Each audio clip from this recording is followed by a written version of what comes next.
नमस्कार दोस्तों, मैं मनीष कुमार अखंड भारत की आवाज चैनल पर आप लोगों का स्वागत है। और आज हम लोग एक नई सीरीज का आगाज कर रहे हैं। आज के हमारे खास मेहमान, और आज हमारे साथ जो खास मेहमान हैं पानीपत के आर्य कॉलेज के प्रिंसिपल जगदीश गुप्ता जी। और इस सीरीज में हम उन खास शख्सियों से मिलवाएंगे जिन्होंने समाज में अच्छे काम किए हैं और ज़रूरतमंद बच्चों को या कोई भी ज़रूरतमंद है उसके सहयोग किया है वो आगे बढ़ने में। तो अभी हमारे साथ जगदीश गुप्ता जी हैं, पानीपत के आर्य कॉलेज के प्रिंसिपल। तो सर, सबसे पहले आपका स्वागत है हमारे साथ। धन्यवाद जी।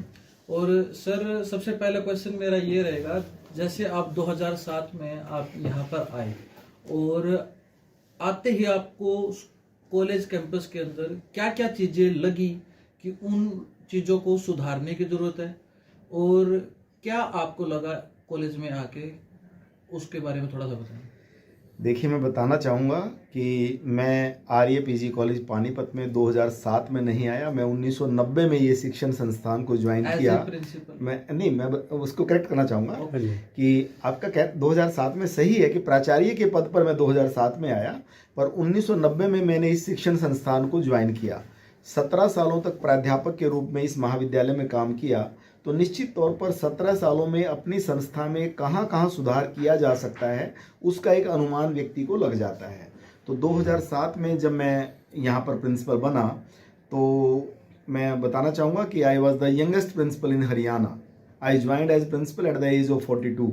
42 की उम्र में जो है एज प्रिंसिपल मैंने जो है ज्वाइन किया और बहुत अच्छा लगा। निश्चित तौर पर कार्य करने का के लिए स्कोप बहुत था। यहाँ पर जो विद्यार्थी थे, मैंने देखा कि कुछ नए कोर्सेज की कॉलेज के अंदर आवश्यकता है। बहुत सारे बच्चे ऐसे हैं जो दिल्ली जाते थे, चंडीगढ़ जाते थे, अच्छे कोर्सेज ना होने की वजह से। तो कॉलेज के अंदर बीए था, बीएससी था, बीकॉम था। तो बीकॉम ऑनर्स शुरू किया गया, बीए मास कम्युनिकेशन जर्नलिज्म शुरू किया गया, बीए टूरिज्म मैनेजमेंट शुरू किया गया। इसके अलावा और बहुत सारे कोर्सेज, जैसे आपका जब मोदी गवर्नमेंट आई तो उस समय बात आई थी कि अपनी शहर की रिक्वायरमेंट के अकॉर्डिंग कोर्सेज डिज़ाइन करें। पानीपत क्योंकि टेक्सटाइल हब है तो हमने bachelor of vocation textile and fashion designing का कोर्स शुरू किया 3 ईयर का। Bachelor of vocation interior designing का कोर्स शुरू किया। इसके अलावा जो बच्चों की डिग्री होती है जो ग्रेजुएशन की, उसको और ज़्यादा यूजफुल बनाने के लिए कम से कम 12 जो है स्ट्रीम्स में हमने एड ऑन कोर्सेज शुरू किए। एड ऑन कोर्सेज के अंदर क्या होता है कि एक बच्चा मान लीजिए आर्ट्स का है और वो चाहता है कि मैं कंप्यूटर भी सीखूं, तो 6 महीने का उसका एक कंप्यूटर का अलग से कोर्स जो है उसको करवा दिया जाता है। बहुत ही माइनर फीस उसके लिए ली जाती है। ऐसे ही और बहुत सारे fashion designing, interior designing, web designing, तो ये एडवर्टीजमेंट मैनेजमेंट, फाइनेंशियल मैनेजमेंट, कई ऐसे थे, ई मार्केटिंग, ई कॉमर्स, जो एड ऑन कोर्सेज है इस प्रकार के शुरू किए गए ताकि बच्चों की डिग्री को और यूजफुल बनाया जा सके। पीजी लेवल पे मैं बात करूं तो एमकॉम शुरू की गई, एमए इंग्लिश शुरू की गई, एमएससी मैथमेटिक्स शुरू की गई, पीजीडीसीए कंप्यूटर्स में शुरू किया गया, एमए इकोनॉमिक्स हमारे यहाँ पहले से चल रही थी। यानी नए कोर्सेज को लाने के पीछे ध्येय यही था कि अच्छा बच्चा अपने शहर में रहे, और उसका हमें रिजल्ट भी मिला कि जब मैंने ज्वाइन किया उस समय में, जहाँ तक मैं समझता हूँ, लगभग स्ट्रेंथ जो है वो 2200 के करीब थी। 2200 के करीब जो है ना वो स्ट्रेंथ थी, जिसमें लगभग 500 या 600 गर्ल्स थी, बाकी बॉयज़ थे। आज अगर हम बात करें तो अबाउट 5500 जो है स्टूडेंट्स हैं, जिसके अंदर 3500 गर्ल्स हैं और 2000 बॉयज़ हैं। तो जब बच्चे को अच्छा माहौल मिलेगा पढ़ने के लिए, अच्छे कोर्सेज मिलेंगे, अच्छी फैकल्टी मिलेगी, तो बच्चा डेफिनेटली खिंचा चला आता है। तो एक तो वजह रही कोर्सेज की। दूसरा जो है मैं ये बताना चाहूँगा कि देखिए, कॉलेज लाइफ एक बच्चे के जीवन में बहुत बढ़िया समय होता है। तो हर फील्ड के अंदर, चाहे वो एकेडमिक्स है, चाहे वो कल्चरल एक्टिविटीज़ है, चाहे वो स्पोर्ट्स है, चाहे वो को करिकुलर एक्टिविटीज़ है, हम कॉलेज मैनेजमेंट का ये कहना था कि डॉक्टर साहब कुछ ऐसा कीजिए कि बच्चे को सर्वांगीण विकास के लिए हम प्रयास करें, और लगे कि जब मैं आर्य कॉलेज में जो मैंने 3 साल लगाए हैं और पोस्ट ग्रेजुएशन अगर करते हैं तो 5 साल लगाए हैं, तो कुछ पॉजिटिव चेंजेस मेरी लाइफ के अंदर आए हैं। तो एकेडमिक्स के आप रिजल्ट देख लीजिए, पिछले लगभग 15 वर्षों से हर क्लास के जो टॉप 10 यूनिवर्सिटी निकालती है, तो उसमें से 7 या 8 आर्य कॉलेज के होते हैं। मैं तो इस क्वेश्चन पे भी आऊँगा, मेरे पास है ये क्वेश्चन। ठीक है। कैंपस में यदि मैं आता हूँ और मैं 1-2 बार मैंने बिल्कुल नॉर्मल बन के आने की कोशिश की है। और सुरक्षा की दृष्टि से मैं बात करूं तो काफ़ी ज़्यादा टाइट है। क्या कुछ कहेंगे इसको लेकर, क्योंकि काफ़ी कॉलेजेस में मैं घूमा हूँ, मैं खुद भी ग्रेजुएट हूँ, तो वहाँ पर भी हमने कॉलेज लाइफ हमने भी की है, तो उसको देखते हुए यहाँ पर काफ़ी ज़्यादा सिक्योरिटी के तौर पर जो सुरक्षा के तहत काफ़ी ज़्यादा टाइट है। देखिए, जो आपने बात कही है बिल्कुल सही है। एक शिक्षण संस्थान में नियमों का होना आवश्यक है, डिसिप्लिन का होना आवश्यक है। बच्चे पेरेंट्स जब बच्चे को घर से भेजते हैं तो उनके मन में एक फील होना चाहिए कि हमारा बच्चा कॉलेज के अंदर घर से ज़्यादा सुरक्षित है। तो डेफिनेटली मैंने और मेरे जो कॉलेज के प्राध्यापक साथी हैं, जो हमारी प्रोक्टोरियल बोर्ड है, जो डिसिप्लिन कमेटी है, उन्होंने ये पूरा प्रयास रहता है कि बच्चों को एक अच्छा माहौल मिलना चाहिए, कोई भी अवांछित तत्व जो है वो कॉलेज में प्रवेश ना कर पाए और बच्चे एक अच्छे एकेडमिक एनवायरनमेंट के अंदर पढ़ें। तो ये तो बहुत ज़रूरी है। क्लासेस लग रही हैं, अगर क्लास के बाहर कोई डिस्टर्बेंस होगी तो बच्चे पढ़ नहीं पाएंगे। तो डेफिनेटली बच्चों को हम बहुत प्यार करते हैं, उनकी हर बात सुनते हैं, पर डिसिप्लिन के मामले में किसी प्रकार का कॉम्प्रोमाइज़ हम लोग नहीं करते। ये ठीक है सर, एक मन में ये चीज़ आना, सोच लेते हैं कि हम ऐसा सिस्टम तैयार करेंगे और उसके बाद उस चीज़ को इम्प्लीमेंट करना, काफ़ी चीज़ें होती हैं, काफ़ी प्रॉब्लम भी आती हैं। पेरेंट्स की तरफ से भी इशू आता होगा कि भी मेरे बच्चे को ऐसे रोक लिया गया। बच्चे भी, आजकल के बच्चे इतने शरीफ नहीं हैं कि जो एक बार कहने से मान जाएं। तो किस किस प्रकार की प्रॉब्लम फेस की? देखिए, कई चीज़ें होती हैं, जैसे आइडेंटिटी कार्ड है। बच्चे आइडेंटिटी कार्ड सभी बच्चे गले में पहनते हैं, तो उनको समझाया गया बेटा कि आपको ये फ़क्र होना चाहिए कि आप आर्य महाविद्यालय परिवार का हिस्सा हैं। ये आई कार्ड पहनने का आपको मौका मिला है। देखो, बच्चों को कहीं ना कहीं हम पेरेंट्स और टीचर्स की ये ड्यूटी बनती है कि उसके महत्व के बारे में उनको समझाएं कि आर्य कॉलेज बहुत पुराना कॉलेज है, 1954 का कॉलेज है। लाल बहादुर शास्त्री, मोरारजी देसाई, ये आपका जवाहरलाल नेहरू, ऐसे ऐसे लोग इस संस्था में आ चुके हैं। तो आप उस संस्था का हिस्सा बने, तो आप आई कार्ड को पहनिए और डिसिप्लिन एनवायरनमेंट में रहिए। कोई भी प्रॉब्लम होगी आपकी सुनी जाएगी, परंतु यदि आप कुछ गलत करेंगे तो आपको बख्शा नहीं जाएगा, उसके अगेंस्ट एक्शन किया जाएगा। बिल्कुल। खेल हो, शिक्षा हो, करिकुलर एक्टिविटीज़ हो, आज के समय एक अलग पहचान मिली हुई है। इसको बनाना अच्छी बात है, लेकिन उसको मेंटेन रखना ये एक चैलेंज है। कैसे देखते हो इसको? देखिए, मैं तो ये कहूँगा कि मैंने ऐसा कुछ विशेष नहीं किया। मैंने अपना काम किया है जो मुझे करना चाहिए।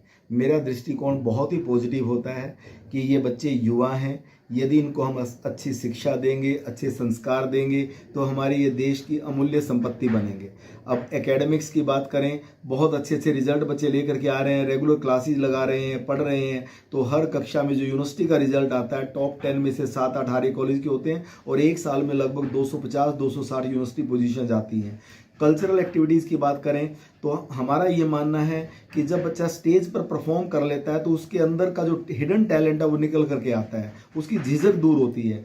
2011 में हमने एक ऑडिटोरियम बनाया, वो मैं कहूँगा कि लगभग 700-750 लोगों की सीटिंग का ऑडिटोरियम है और सारी फैसिलिटीज़ उसके अंदर हैं। इससे क्या हुआ, बच्चों को एक मंच मिल गया।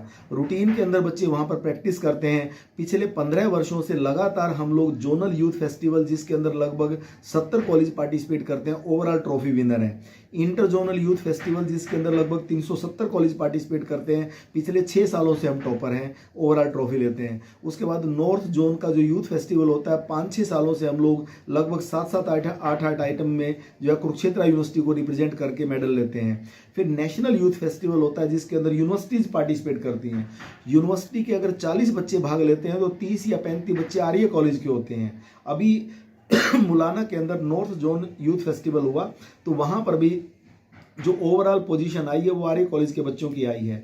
तो फिर इंटरनेशनल यूथ फेस्टिवल होता है, जहाँ पर साउथ फेस्ट कंट्रीज़ के लगभग 12-13 कंट्रीज पार्टिसिपेट करते हैं, तो वहाँ पर भी आर्य कॉलेज के बच्चों ने अपने कंट्री को रिप्रेजेंट किया है। स्पोर्ट्स की हम बात करें तो स्पोर्ट्स कॉम्प्लेक्स बहुत सुंदर बना हुआ है हमारा। वहाँ पर बैडमिंटन, बास्केटबॉल, चेस और ये आपका शूटिंग रेंज इत्यादि की सुविधाएं दी गई हैं, ताकि बच्चों का जो है शारीरिक विकास भी हो, क्योंकि ग्राउंड में बच्चों को एक जो समूह भावना में काम करने की आदत है वो ग्राउंड में आती है। तो और मुझे आपको बताते हुए बड़ा अच्छी खुशी हो रही है कि पिछले लगभग 3 सालों में 60 विद्यार्थी ऐसे हैं जिनको स्पोर्ट्स के बेस पे जॉब मिली है, गवर्नमेंट की जॉब मिली है। लास्ट ईयर 5 बच्चे ऐसे थे जो प्रो कबड्डी में सिलेक्ट हुए, लगभग 2 करोड़ रुपए की राशि उनको मिली। इस बार अभी तक 4 बच्चे हमारे प्रो कबड्डी में सिलेक्ट हो चुके हैं और 1,20,00,000 के करीब का अमाउंट बच्चों को मिल चुका है। तो कहने का तात्पर्य ये है कि यदि हम थोड़ा सी भी प्रयास करेंगे तो बच्चों के अंदर हुनर है, टैलेंट है, उसको बाहर निकालना, उनको मोटिवेट करना, उनको थोड़ा सा सपोर्ट देना, ये हमारी ड्यूटी बनती है और हम वो प्रयास कर रहे हैं कि अपना जो कर्तव्य है उसको सही तरीके से निभाएं। सर, जैसे यहाँ के बच्चे हैं जो गेम करने के लिए जाते हैं, किसी एक्टिविटीज़ में जाते हैं, तो कुछ बोलते हो क्या आप कि भाई जीत के ही आना है, नहीं तो आना मत, ऐसा कुछ हो?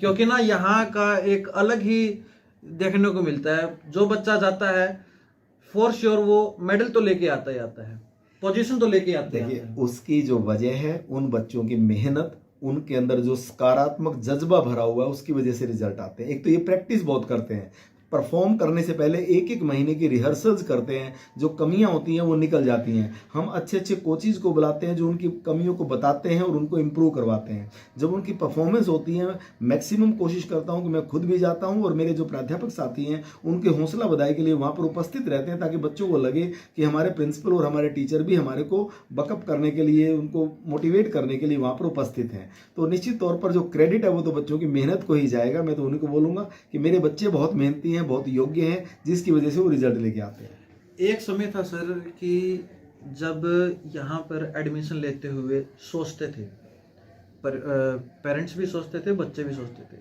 और आज जब एडमिशन का समय होता है यहाँ पे मारामारी होती है, एडमिशन की लिस्ट भी लग जाती है, सीट भी फुल हो जाती हैं, उसके बाद भी कोई रेफरेंस बेस पे कोई आपको फ़ोन करवा रहा है, कोई किसी के डायरेक्ट इनडायरेक्ट फ़ोन करवाते, तो उस समय की कंडीशन को देखते हुए क्या कहेंगे, वो समय और आज का?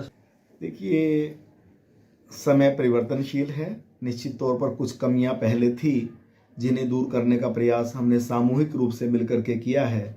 कॉलेज का इंफ्रास्ट्रक्चर है उसे बहुत अच्छा बनाया गया, कॉलेज की जो लैब्स हैं, लाइब्रेरी है, उसे अल्ट्रा मॉडर्न बनाया गया, बच्चों को एक अच्छा माहौल दिया गया, क्लासरूम में, लैब्स में सारे कंप्यूटर वगैरह अपडेट किए गए। तो डेफिनेटली देखो, जब माहौल मिलेगा तो बच्चे आएंगे ही। जब रिजल्ट, इसकी एडमिशन की बात कर रहे हैं, सारा एडमिशन प्रोसेस आजकल सेंट्रलाइज्ड है, गवर्नमेंट के थ्रू होता है। ठीक है, कुछ पेरेंट्स अप्रोच करते हैं कि हमारा एडमिशन कर दीजिए, पर उसमें कुछ कर नहीं पाते हम सिर्फ उनको तरीका बता सकते हैं कि हाँ, आप इस तरीके से अप्लाई कीजिए, आपका उम्मीद है एडमिशन हो जाएगा। बच्चों की आज के समय में RAPG कॉलेज फर्स्ट प्रायोरिटी बना हुआ है, उसके लिए मैं पेरेंट्स के विश्वास को, बच्चों के विश्वास को धन्यवाद देता हूँ। पर हमारा ये वादा रहा कि जो बच्चा आर्य कॉलेज में जिस उम्मीद के साथ आएगा उससे ज़्यादा दे करके उसको भेजेंगे, कहीं कमी उसमें नहीं आने देंगे, और ये हमारा ड्यूटी भी बनती है। आज के समय में बेरोजगारी एक सबसे बड़ी समस्या है, इसको लेकर आपने कुछ एड ऑन कोर्सेज भी चलाए हैं, उसको लेकर क्या कहोगे? और आज का जो भविष्य है, युवा है, वो अच्छे नंबर नहीं आते हैं, उसकी जॉब नहीं लगती है, डिप्रेशन में चला जाता है और कई गलत चीज़ें वो एड ऑन कर लेता है अपने जीवन के अंदर, तो उसको लेकर क्या कुछ संदेश है आपका? देखिए, कॉलेज में एक campus placement and career guidance cell बनाया हुआ है। वहाँ पर समय समय पर हम एक्सपर्ट्स को बुलाते हैं, मोटिवेटर्स को बुलाते हैं, बच्चों को सारा सिखाते हैं कि आपने अपना रेज्यूमे कैसे बनाना है, इंटरव्यू के लिए तैयार कैसे होना है। ये सारी स्किल्स कॉलेज में देने का प्रयास किया जाता है। तो मैं तो बच्चों को एक ही बात कहता हूँ, बेटा, कि आप काबिल बनिए, सफलता तो अपने आप मिल जाएगी। जब आप काबिल होंगे, आपके अंदर योग्यता होगी, तो सामने वाला आपको मना नहीं कर पाएगा। तो निश्चित तौर पर जो इस समय मैं कहूँगा कि केवल भारत में नहीं, पूरे वर्ल्ड में जो है भारत के युवाओं का बोलबाला है। यदि हम मेहनत करेंगे, स्किल्स हमारे अंदर होंगी। मैं एक स्वॉट एनालिसिस की बात करता हूँ कि बच्चों को अपना स्वॉट एनालिसिस करते रहना चाहिए कि हमारी स्ट्रेंथ क्या है, हमारी वीकनेसेस क्या हैं, हमारे को अपॉर्चुनिटीज़ क्या क्या मिल रही हैं, और हमारे आने वाले समय में थ्रेट्स क्या क्या हैं। तो डेफिनेटली धीरे धीरे अपनी कमियों को हम दूर करते रहें, और जो अच्छी चीज़ें हैं हमारी, उनको एक्वायर करते जाएंगे, तो एक अच्छा इंसान बनकर हम यहाँ से निकलेंगे। तो जॉब की जहाँ तक बात है, कोई इसमें बड़ी बात नहीं है। यदि आप योग्य होंगे, काबिल होंगे, तो जॉब डेफिनेटली मिलेगी। और मैं तो कहता हूँ, जॉब लेने की बजाय आप जॉब देने वाले बनिए। यहाँ पर बच्चों को बहुत सारे एक्स्ट्रा कोर्सेज हम लोग करवाते हैं, ताकि आपके अंदर एक स्किल्स एक्स्ट्रा आ जाए। तो बहुत अच्छा। और मेरे यहाँ बात करूँ तो मैं हर साल लगभग 200 के करीब बच्चे ऐसे हैं जिनकी कैंपस प्लेसमेंट होती है। तो ये आंकड़ा हर साल बढ़ता जा रहा है, और आगे भी हमारा प्रयास रहेगा कि बच्चों को और ज़्यादा इसमें हम आगे लेके आएँ। गुप्ता जी, एक चीज़ जब आपके बारे में, क्योंकि शहर में हम खबरें करते हैं और हर तरीके का इंसान मिलता है, तो कहीं ना कहीं हमें ये सुनने में मिलता है कि आपकी राजनीति में काफ़ी ज़्यादा रुचि है और क्या पता आने वाले समय में आप राजनीति में भी आ जाएं। और क्या कहेंगे इसके बारे में, MP MLA?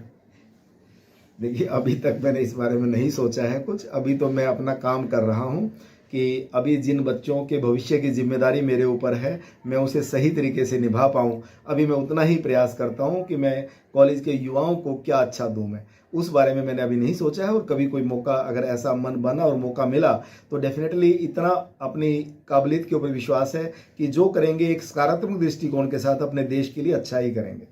क्योंकि अमूमन हम देखते हैं जितने भी राजनीतिक कार्यक्रम होते हैं वहाँ पर आर्य कॉलेज के ऑडिटोरियम उपयोग में आता है, तो इसलिए लोग इस चीज़ से भी अनुमान लगा रहे हैं। नहीं, ऐसा नहीं है। देखिए, जहाँ तक ऑडिटोरियम है, अगर मेरा प्रयास ये रहता है कि कोई भी कार्यक्रम जिससे मेरे कॉलेज के बच्चों को कुछ सीखने को मिलेगा, कुछ प्रेरणा मिलेगी, कोई अच्छा व्यक्तित्व हमारे पानीपत में आ रहा है, उसके विचारों को सुनने को मिलेगा, तो उसके लिए तो डेफिनेटली हमारी जो है ऑडिटोरियम हम लोग उपलब्ध करवाते हैं। अन्यथा हमारा प्रयास ये रहता है कि ऑडिटोरियम का उपयोग महाविद्यालय के बच्चों के लिए हो। बाहरी कार्यक्रमों के लिए हम थोड़ा सा प्रयास करते हैं कि ना उसका उपयोग किया जाए। तो ये हमारे साथ आर्य कॉलेज के प्रिंसिपल जगदीश गुप्ता जी थे, जिनके हमने विचार आप लोगों तक साझा किए। और अगले कार्यक्रम तक आप इस वीडियो को ज़्यादा से ज़्यादा शेयर कीजिएगा। अगले कार्यक्रम में फिर से मिलेंगे। मैं मनीष कुमार, अखंड भारत की आवाज़।